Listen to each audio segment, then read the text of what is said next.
ভারতের ত্রিপুরা রাজ্যের রাজধানী আগরতলায় বাংলাদেশের সহকারী হাইকমিশন প্রাঙ্গণে ঢুকে হামলা চালানো হয়েছে। বাংলাদেশের সংখ্যালঘু নির্যাতনের অভিযোগ তুলে হিন্দুত্ববাদী সংগঠন হিন্দু সংঘর্ষ সমিতি সহ কয়েকটি সংগঠনের সমর্থকেরা এ হামলা চালান। ভারতীয় উগ্রবাদের এই হামলার প্রতিবাদে বিক্ষোভ মিছিল করেছে খেলাফতে মজলিস। মিছিলে বক্তারা বলেন,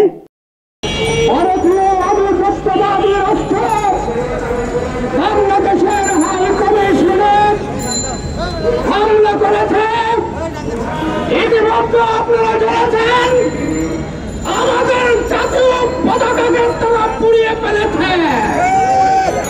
আজকে আমরা স্পষ্ট ভাষায় জানিয়ে দিতে চাই, বাংলাদেশের একটা নাগরিক বেঁচে থাকতে বাংলাদেশের বিরুদ্ধে কোন ধরনের ষড়যন্ত্র করে ভারত পার পাবে না ইনশাআল্লাহ। আপনারা জানেন শেখ হাসিনা সরকার ইন্ডিয়ার একটি দাস সরকার ছিল। 5 আগস্টে বাংলাদেশের ছাত্রদের উপর রক্তক্ষয়ীর মধ্য দিয়ে দেশ থেকে তিনি বিতাড়িত হন। শেখ হাসিনা বাংলাদেশ থেকে পালিয়ে ইন্ডিয়ায় গিয়ে আশ্রয় গ্রহণ করে। শেখ হাসিনা বাংলাদেশ থেকে এই দেশের পতন হওয়ার পর থেকে ইন্ডিয়া সরকারের মাথা খারাপ হয়ে গেছে। আমি ইন্ডিয়া সরকারকে বলতে চাই, বাংলাদেশে